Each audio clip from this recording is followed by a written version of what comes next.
Sí, hola, buenos días. Yo soy Marian, soy investigadora de NERCITA. Yo trabajo sobre todo en estudiar cómo las actividades agrarias repercuten sobre la calidad de las aguas de las aguas superficiales y la calidad de las aguas subterráneas. En este momento me voy a centrar en lo que serían las aguas subterráneas aquí en Teruel. Lo he dividido en tres partes, uno que es la importancia de las aguas subterráneas, lo que quiero explicaros un poco los tipos de acuíferos que tenemos aquí en Teruel, la evaluación, cómo se realiza, lo que es la calidad de estas aguas subterráneas y cómo interfiere el cambio climático en todos estos aspectos, ir entrando y saliendo en cada uno de ellos. Luego también me gustaría introduciros a lo que es el Plan Especial de Sequía, que está en periodo de consulta pública hasta noviembre de este año, pues si alguien está interesado, que está en tiempo para hacer alegaciones. Y luego me gustaría también presentaros un proyecto que acabamos de empezar con él, es un proyecto FITE y que lleva por nombre Estudio de la resiliencia de los acuíferos de Teruel al cambio climático y a los periodos prolongados de sequía para el sostenimiento de los regadíos y de la población. Bien, ¿por qué las aguas subterráneas son importantes? Pues hay cuatro aspectos que voy a ir introduciendo, pero bueno, empezaremos por lo que es el abastecimiento a la población y al regadío y también por una cuestión de seguridad hídrica.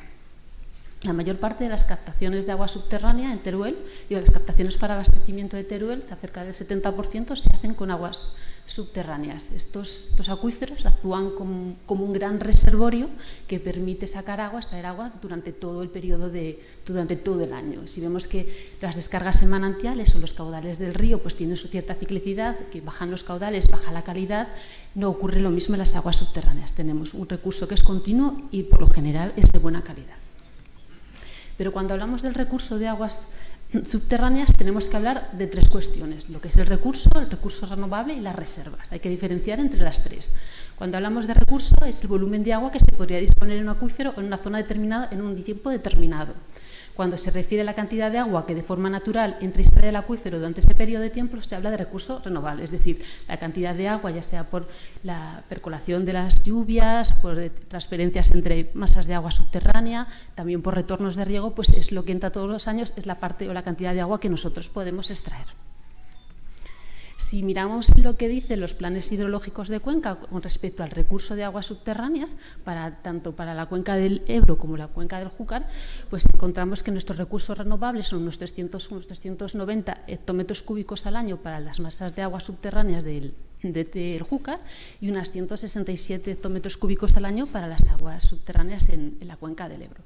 Si lo comparamos con las aguas superficiales, pues mira, por ejemplo, para lo que sería el Júcar tenemos que son 324, si lo comparamos con las aguas subterráneas es una proporción bastante importante y con respecto a lo que serían las cuencas de aportación en la parte del Ebro, pues también es casi el 50%.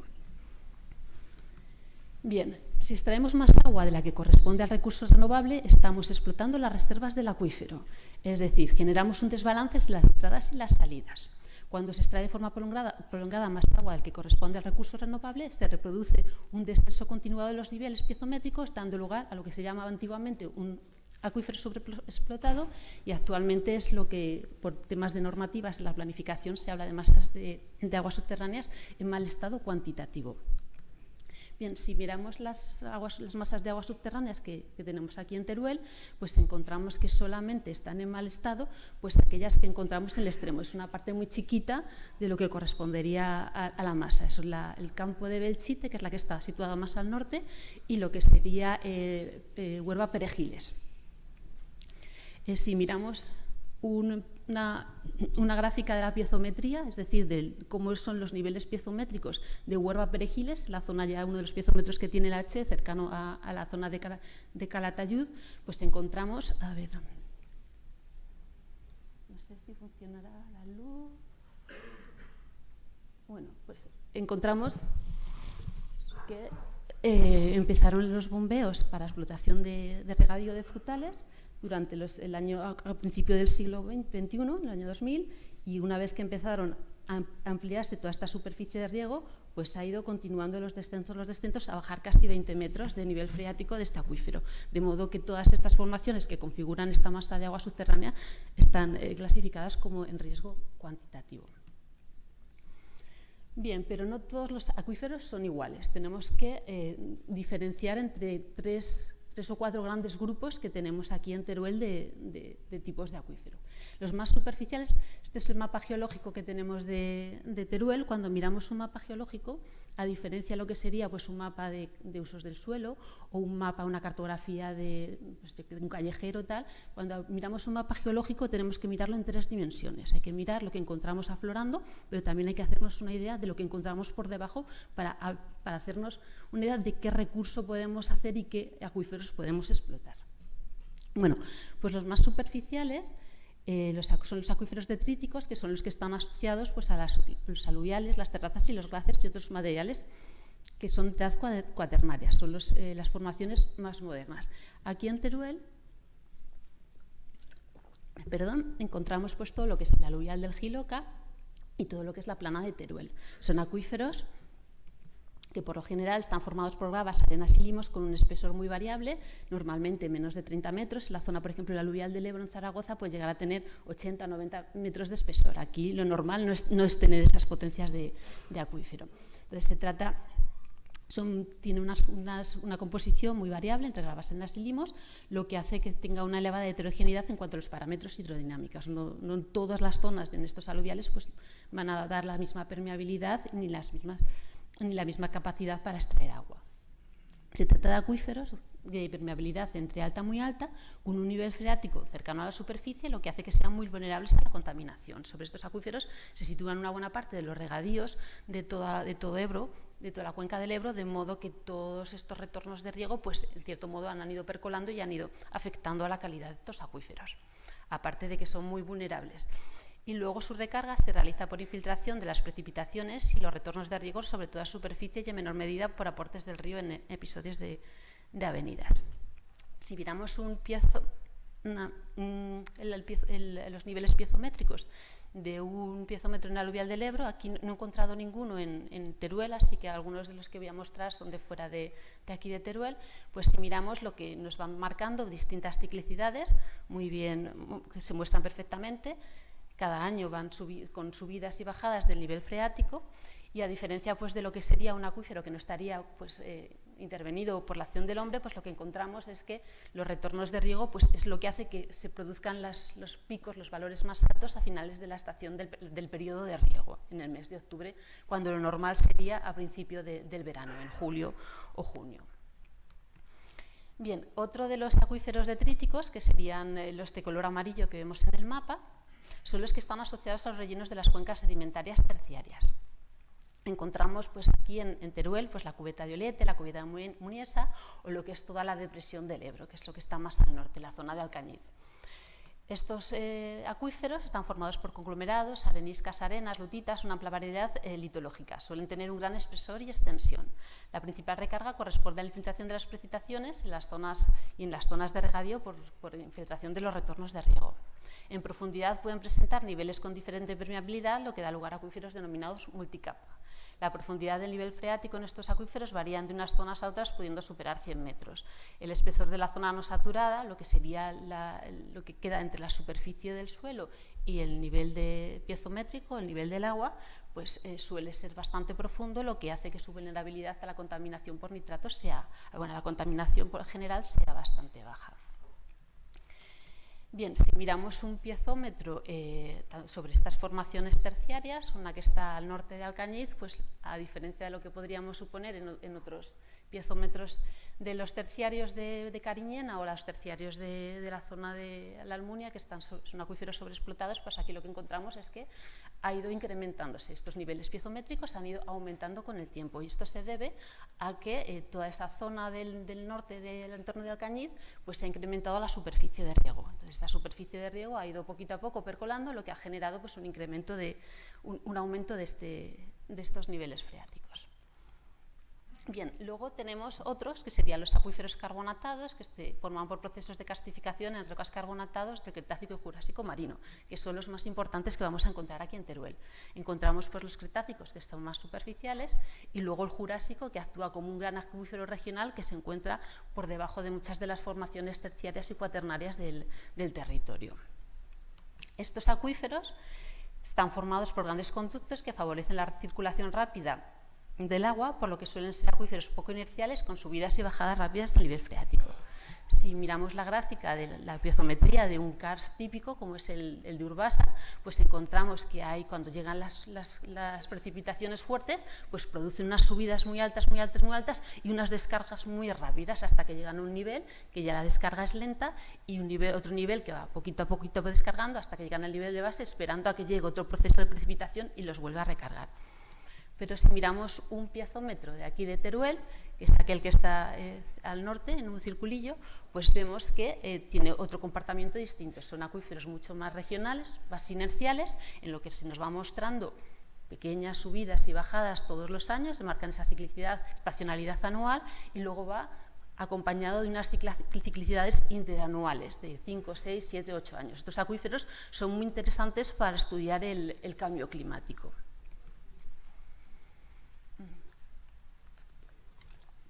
Asociados a estos acuíferos tan relevantes, pues encontramos numerosos manantiales que están catalogados como significativos tanto por la cuenca hidrográfica como la Confederación Hidrográfica del Júcar como con la del Ebro.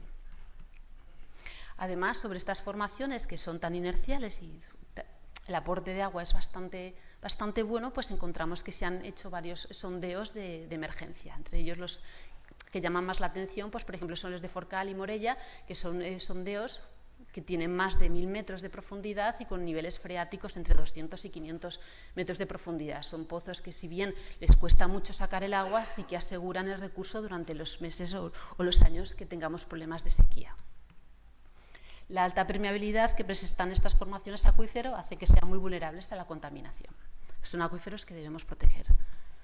Bien, y finalmente tenemos los acuíferos por fisuración por fracturación y fisuración, que están asociados aquí en Teruel a lo que son los esquistos, las pizarras, cuarcitas y otras formaciones paleozoicas. Son las formaciones más viejas que vamos a encontrarnos en Teruel. Tendríamos en estas zonas que marcamos allí pues, las estribaciones de la Sierra de Ateca y lo que sería la Sierra de Bicor, se llama esta. Son acuíferos poco productivos, de media-baja permeabilidad, la infiltración y el movimiento de agua se reduce a las zonas de alteración, fracturación y aclasado. Las principales zonas para su explotación se sitúan en las zonas de vaguada, donde se recogen los flujos subsuperficiales, y son acuíferos poco vulnerables a la contaminación, y dada la dificultad de movimiento del agua, la contaminación suele ser de carácter local. Ya son acuíferos que no son se pueden explotar, pero no se puede extraer un gran recurso de ellos. Si miramos un piezómetro asociado a estas formaciones paleozoicas, pues vemos que indican pues, esa ciclicidad anual y precedida de ciclicidades interanuales. Bien, en cuanto a la calidad de las aguas subterráneas, tenemos que deciros que no todas las aguas son aptas para abastecimiento urbano. El principal problema que encontramos aquí en Teruel, en Aragón y en buena parte de Europa es el tema de la contaminación por nitratos. El principal reglamento que controla este tema de contaminación es la Directiva de Nitratos, que viene estando activa desde los años 90 y que desde entonces pues, se han hecho muchos planes y se han hecho muchas medidas, pero parece que no están siendo lo efectivas que deberían ser, porque cada vez tenemos más zonas afectadas y tenemos puntos de calidad que muestran cada vez más contaminación por nitratos. Si miramos el mapa de la derecha, están en color rojo pues, los puntos que están clasificados como aguas afectadas. Antiguamente, hace unos años, pues, la concentración que se ponía como para decir que unas aguas estaban afectadas o no, pues eran 50 miligramos litro, que es lo que marca la normativa para abastecimiento. Pero en el último Real Decreto, pues, en el año 2022, esta concentración ha disminuido. La han puesto en 25 miligramos litro para las aguas superficiales y en 37,5 para las aguas subterráneas. Todas las puntos de la red, tanto de calidad como de calidad de aguas superficiales como subterráneas, que tengan valores por encima, se indican que son aguas que están afectadas por este tipo de contaminación. Dentro de lo que diría la Directiva de Nitratos, pues lo que obliga es a todas estas zonas que están definidas como afectadas, pues a definir o a establecer lo que son las zonas vulnerables. Aquí en Aragón se establecen las zonas vulnerables en función de los términos municipales, pero en otras zonas, por ejemplo, como Navarra, lo que se hace es una delimitación hacia las cuencas de aportación y hacia los límites de las masas de agua subterránea. También se aplican en estas zonas códigos de buenas prácticas. Lo que más importante son los 170 kilogramos por hectárea y año que se permite de abonado orgánico a los cultivos, y luego también que hay que hacer unos programas de acción que actualmente están elaborando el 6º programa, que tiene que salir en breve. Además, aparte de estas zonas de vulnerables, también una normativa específica que ha hecho la Confederación Hidrográfica del Ebro, pues es lo que llaman las zonas NITRACHE, que son una limitación, son varias las cuestiones que implica estas zonas que están definidas como NITRACHE, pero la más importante es que limita las nuevas concesiones y ampliaciones de las granjas en zonas que están definidas como tal.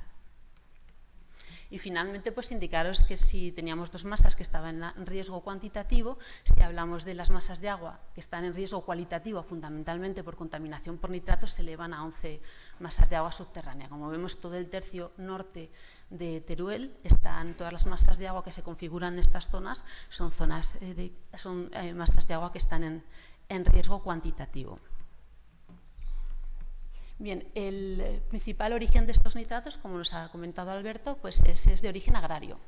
Si miramos la superficie de Teruel, quitando lo que nos diría el SEPA, quitando las zonas de pasto y pastizal, pues encontramos que el 31% de la superficie aquí de Teruel es secano. Si nos centramos en el regadío, tan solo son 30.000 hectáreas de riego. Las cifras para todo Aragón, estamos hablando de unas 470.000 hectáreas, es decir, el porcentaje de regadíos que tenemos aquí en Teruel es muy pequeño. En la parte de la derecha, lo que muestro es un trabajo que hemos hecho para un PDR, para el Partenariado del Agua del Ebro, en el que hacemos un mapa de la vulnerabilidad de los acuíferos a la contaminación por nitratos. Y voy a enseñar 2 de las variables que hemos estudiado. Una de ellas es lo que llamamos la intensidad de los cultivos. Lo que ponemos aquí pues, es todos aquellos cultivos como las dobles cosechas, el maíz, pues, que requieren mucho nitrógeno para su desarrollo, pues tienen una intensidad, un riesgo mayor porque se les aporta mucho más abono que otros cultivos como puede ser la viña o las alfalfas. Entonces, miramos el mapa de intensidad para aquí, para Teruel, pues vemos que los niveles de riesgo medios y altos pues se localizan sobre todo en lo que sería a lo largo de los cuaternarios del Giloca o justo ya en la zona norte, en el entorno del Alcañiz, pues todas esas zonas de regadío que se están regando ahora con elevaciones del Ebro o con los canales que hay antiguos. Por otro lado, también, otro que quiero presentaros es otro mapa que hemos hecho, que es de carga ganadera. En este lo que hacemos es repartir la cantidad de nitrógeno que genera cada una de las granjas en un envolvente de 5 kilómetros alrededor de esas granjas. Granjas que generan mucho más nitrógeno, como pueden ser las de cerdos, que tienen un número más elevado de cabezas de ganado y que están en zonas muy concentradas, pues tienen un nivel de riesgo bastante más elevado que en otras zonas. Como podéis ver, en la zona alta del Matarraña y también en la zona del Maestrazgo, pues sí que hay una relación muy directa entre esta intensidad de la carga ganadera y los resultados que nos muestran las redes de control. Bien, otra cosa que es importante en las aguas subterráneas es que constituyen el caudal de base de los ríos, de gran importancia para muchos de los ríos de la geografía española. Este caudal de base se puede calcular, hay programas muy sencillos de emplear y lo que te permiten es pues, dividir, por ejemplo, lo que tenemos aquí a la derecha pues es un hidrograma de un río en el que lo que hace es dibujar pues, cómo es la altura o los caudales a lo largo de un tiempo determinado. Entonces, los caudales lo que hacen es, una vez que viene un periodo de lluvia, de precipitaciones alta, pues se produce un incremento. Parte de este incremento se debe a lo que se llama la escorrentía superficial, todo lo que cae por las laderas y que finalmente llega a los ríos. Pero a su vez, por debajo de esto, está lo que llamamos los caudales de base, que son lo que son las descargas continuadas, al principio son más rápidas, luego se van haciendo más lentas, de las aguas subterráneas. Son interesantes analizar o estudiar estos caudales de base, puesto que nos van a dar una idea, nos permiten evaluar los recursos, nos determinan parámetros hidrodinámicos del acuífero, lo que nos da un poco la viabilidad que podemos tener para su explotación, mejoran el modelo conceptual del acuífero y también nos permiten hacer un análisis de las tendencias. O sea, cuando tenemos un incremento, si vemos, por ejemplo, que nuestros caudales de base están disminuyendo progresivamente, pues podemos analizar o pensar que pueden ser por 3 causas importantes. La primera de ellas podría ser porque hay un incremento de la explotación, se está sacando más agua, de modo que el acuífero descarga bastante menos volumen de agua. También puede ser por un cambio en los usos del suelo, si tenemos unas zonas que están abandonadas, donde la vegetación se desarrolla, se hace mucho más densa, eso significa que absorbe más agua del suelo, lo que limita la percolación y la recarga del acuífero. Y finalmente, si no es ninguna de estas cuestiones, podría ser unas cuestiones de descenso debido al cambio climático, por un descenso de las precipitaciones y con ello de la recarga del acuífero. Bien, otra de las cuestiones importantes con las aguas subterráneas es los servicios ecosistémicos de ellas, de vital relevancia para el mantenimiento de humedales y otros ecosistemas dependientes. Lo que llamamos en planificación se llaman las EDAs. Bien, muchos lugares pertenecientes a la red Natura, así como numerosos ecosistemas, los EDAs, pues, dependen de las aguas subterráneas. Tenemos ejemplos muy claros aquí en Teruel, entre ellos lo que sería Gallo Canta, todos los aportes en ojos de Monreal, Camín Real y Fuentes Claras a lo largo del Jiloca, que son aportes de los acuíferos carbonatados hacia el río. También tenemos otros ejemplos en los desfiladeros del río Martín o el Parque Cultural del río Martín, donde el acuífero, al cortar estos paquetes carbonatados, pues recibe grandes cantidades de estas aguas subterráneas. También ejemplos en el río Guadalupe, Maestrazgo o numerosos hábitos. Podríamos decir un montón de ellos. Lo que hay que decir es que afecciones sobre las aguas subterráneas, sea por descenso en los aportes de agua o por variación en la estacionalidad o por contaminación, van a repercutir sobre el sostenimiento de estas zonas con un alto valor ambiental. Bien, ¿cómo es la prognosis del cambio climático y cómo va a repercutir en los acuíferos? Bien, si miramos lo que hay respecto a los resultados que se observan en el IPCC, lo que nos dice en el último informe, pues lo que nos dice es que cada una de las últimas 4 décadas han sido sucesivamente más cálidas que cualquier década anterior desde 1850. Lo que nos viene a decir es que hay observaciones clarísimas de que la temperatura se está incrementando año tras año.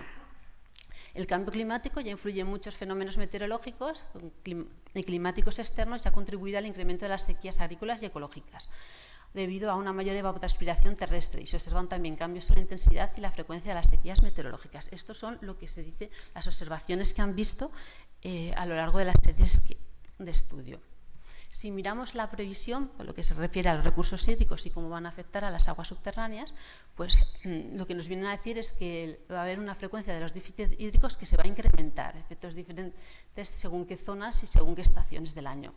Va a incrementar las sequías hidrológicas, va a haber un calentamiento global que va a variar entre 2,5 y 5,5 grados, va a haber cada vez más olas de calor extremo, mucho más frecuentes, que se van a notar sobre todo en el sur. Va a descender las precipitaciones y va a aumentar la irregularidad en estas precipitaciones. Aumentará la evapotranspiración y con ello el contenido medio de la humedad del suelo a largo plazo. Todo ello va a repercutir con un descenso en la recarga de acuíferos, un descenso en las cuantías superficial y, por tanto, también en los caudales que van a circular por los ríos. La disponibilidad media del agua en tanto las masas superficiales como las subterráneas va a disminuir considerablemente.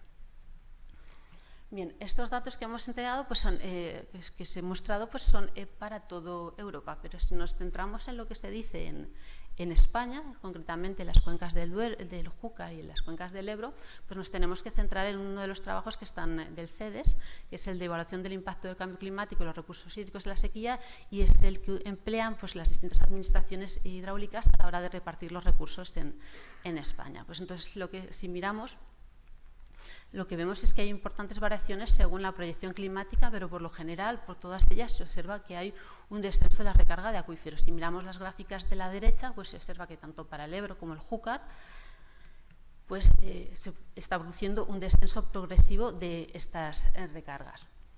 Si miramos lo que dice el plan hidrológico del Júcar para las masas de agua situadas aquí en Teruel, pues vemos que hay una variación en la recarga bastante considerable entre unas y otras. Algunas que se calcula que van a descender un 5%, como la de Jabalambre Oriental, pero hay otras, como es la de la Mosqueruela, que se espera que descienda la recarga de estos acuíferos en un 70%. Y también se observa de forma generalizada una estacionalidad, es decir, se va a incrementar la recarga en los meses de invierno y va a disminuir en los meses de verano.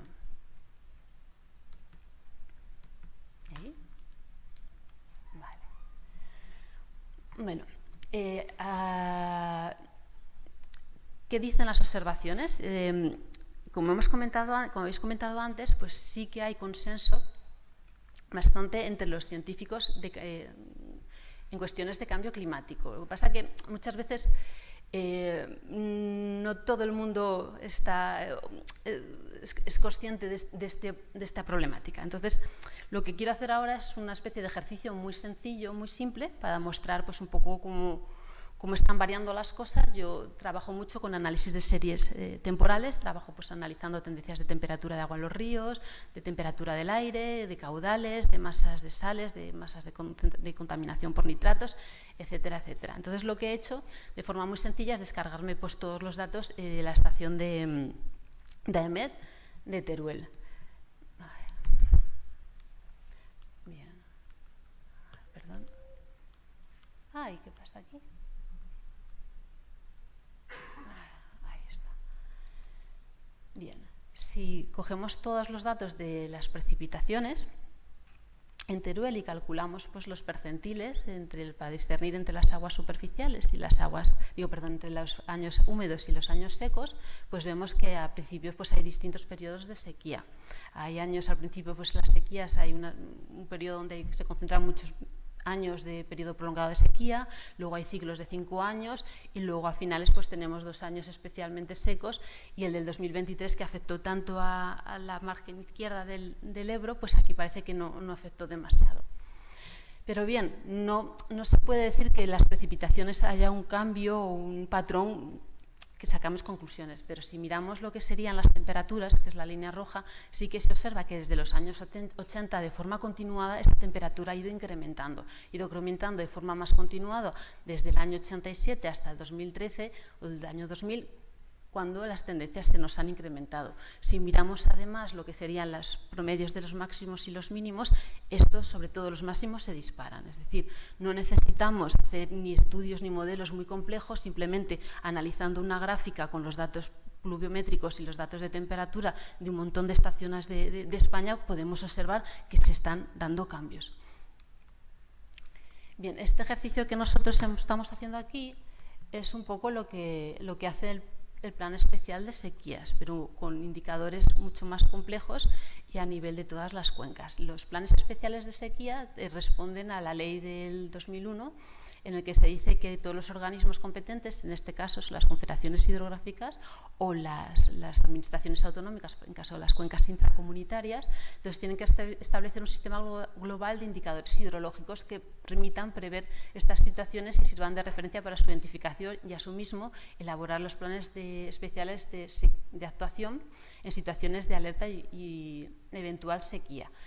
El objetivo es minimizar los impactos ambientales, económicos y sociales de eventos y episodios de sequías, entendidas en este caso como de carácter genérico.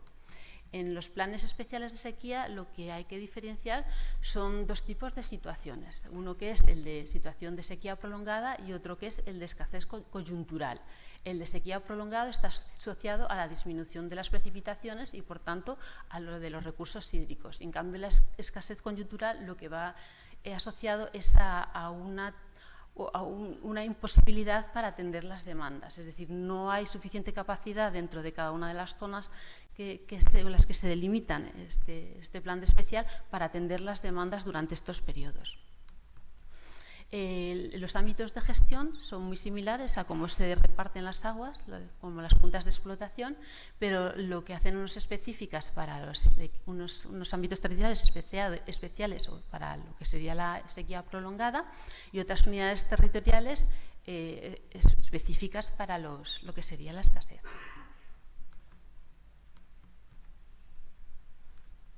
Este va más despacito. Bueno, las unidades territoriales que tenemos aquí en Teruel, pues tendríamos las del río Martín, el río Guadalope, el Matarraña y parte de la cuenca de Jalón, es un poco lo que serían las subcuencas, y luego dentro del Júcar pues serían las del Turia, el Alto Turia y el Mijares y Plana de Castejón.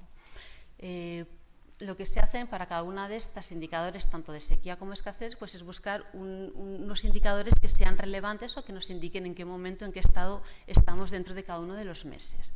Para los indicadores de sequía, lo que se hacen es estudiar o analizar la evolución de los aportes a embalses y las estaciones de aforo y, sobre todo el Júcar, lo que serían las precipitaciones, la cantidad de agua que se recoge en cada una de las estaciones climáticas. Y para los indicadores de escasez, lo que se tiene en cuenta pues sería las reservas a fin de mes en los embalses, las aportaciones en ciertas estaciones de aforo y también importante es la acumulación en forma de nieve y también los niveles piezométricos, entendiendo que las aguas subterráneas son parte de este reservorio de agua que podemos emplear.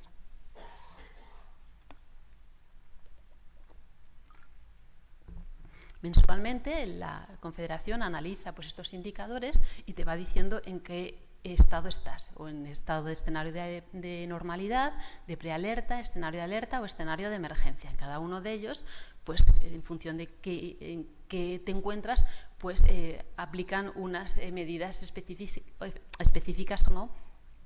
Si nos fijamos, por ejemplo, los de emergencia, pues lo que hacen pues asegurar reserva mínima para los abastecimientos, medidas de emergencia contempladas en los planes de emergencia de los grandes abastecimientos, también empiezan a movilizar movilización extraordinaria de embalses, tirando de lo que son los volúmenes muertos de estos embalses, vigilancia de las explotaciones en los entornos de las zonas protegidas, incrementos de medida de ahorros de usuarios agrícolas e incremento de la proporción de recursos subterráneos en los abastecimientos, en función de una forma de adelantarte pues, a los problemas que pueden derivar de estas sequías. Y luego, dentro de las sequías prolongadas, quizás la medida que es más polémica pues es que aplican un régimen de caudales ecológicos menos exigentes. Es decir, cuando estamos ya en un periodo en el que para cada una de estas unidades territoriales se les indica que estamos ya en un periodo de sequía, pues nos dicen que los caudales ecológicos que están implantados en los ríos pues son mucho menos exigentes. Bien, si miramos para las UTEs de Teruel, los que son de la margen, lo que son de la cuenca del Ebro, pues miramos que la sequía, los meses en los que estamos clasificados como sequía prolongada, pues están en torno al 20%. Si miramos la escasez coyuntural, pues estaríamos, sobre todo el río Martín, que es la UT8, pues alcanza valores de un 30% de los meses.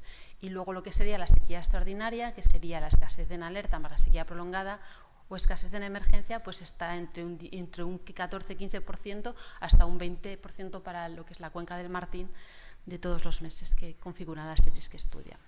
Bueno, finalmente pues me gustaría presentaros el proyecto que estamos haciendo, que acabamos de empezar. Es un FITE que lleva por nombre Estudio de la resiliencia de los acuíferos de Teruel al cambio climático y los periodos prolongados de sequía para el sostenimiento de los regadíos de la población.